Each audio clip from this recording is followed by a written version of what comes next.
us to get along and stop having all these, every argument end with the loss of a child's life.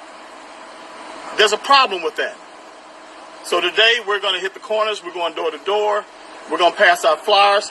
There is a $25,000 reward out for this person. This has to stop.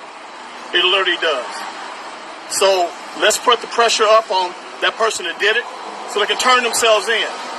So this doesn't keep going backwards and forth, backwards and forth. Because adults can't get along, this is the end result. We got to find a better way in Kansas City to communicate.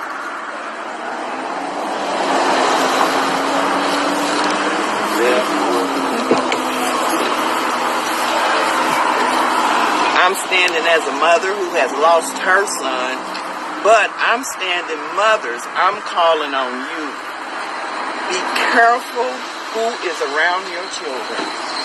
Make better choices so this won't happen again, because it's somebody out there that was angry with someone else and a child lost their life behind it.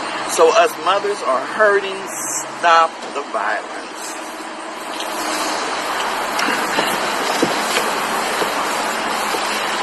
Well, we have so many murders around here and nobody say nothing.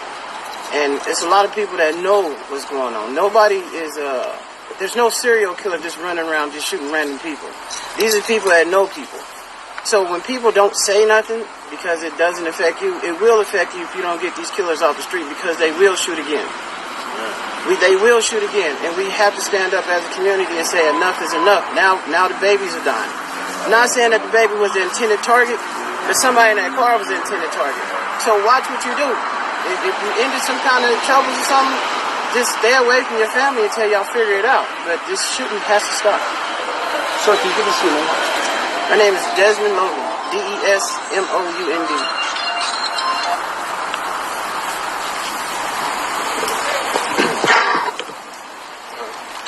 Good morning. I'm Salim Rashid with the Urban Neighborhood Initiative. I just want to say, just to start with, this is just unconscionable.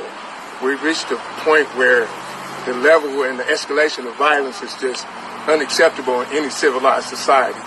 You know, we're almost to the point where we're committing genocide on our own people. And just to be in a position to have to stand here and talk about the loss of the life of a child of that age in such a blazing, thoughtless, careless act in broad daylight is just unfathomable. So we have to get to the point where, as a community, we have to come together, because this impacts everybody. I mean, this is coming, like, for all of those people who are aware of these senseless acts of violence and these murders who don't say nothing. This is coming to a community or a family near you soon. So today or yesterday it was that child's family. Tomorrow it may be your family. So just think about that. When you know something, say something. Like, this is not a situation where you're going to be labeled a snitch. This is not snitching. This is witnesses. It's the difference. People don't seem to understand that.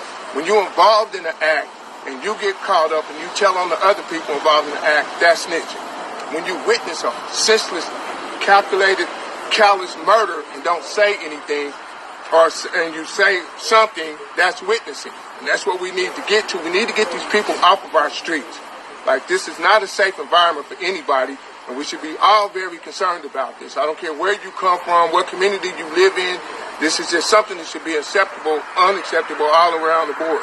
And we can't just police it away. We have to do more intervention and more prevention, and offer more opportunities and resources. We need to reach out to the people and teach them better coping mechanisms and offer better ways to solve your problems and just make better decisions about your life, and not even be getting in situations where you come to a point where you reach this level of violence. So I just wanted to say that we need to do better.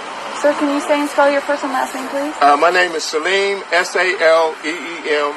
My last name is Rashid, Rasheed, and I'm with the Urban Neighborhood Initiative. Thank you. Emmanuel Cleveland III, St. James United Methodist Church. I just want to say and reiterate what's already been stated, that we need the community to step up, and if you have any information, to share that. I come from a tradition where we teach that what you do for the least of these, you also do for God. And I think a 2-year-old falls in that category. And so I believe it's time for Kansas City to step up.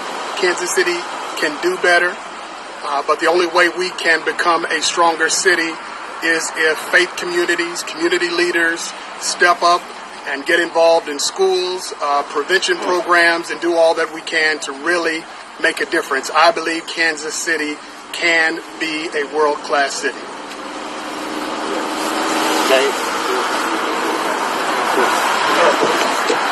Good morning, Deputy Chief Carl Oakley, Kansas City, Missouri Police Department.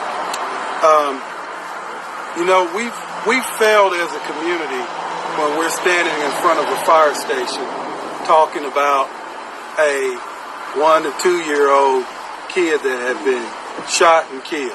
We failed as a community. And we need information on who did this. I'll tell you this little boy did not deserve this. That's right. And this little boy will have the full power of the community and the full power of KCPD. We're coming after you, and we're going to get you. And those who have seen something or heard something, call us. Like I said, we need information. This little boy did not deserve this. As a community, we need to step up. And I mean every facet of the community. Everyone. We have failed when a situation like this happens in this city that I love, in this city that each of us love. We have failed. We have to do better, and we have to make a difference. And it starts by calling, telling us what you saw, because someone knows who did this. Someone knows who did this. And if there's people out who will just shoot indiscriminately like that, none of us are safe. That's right. Until this person comes to justice.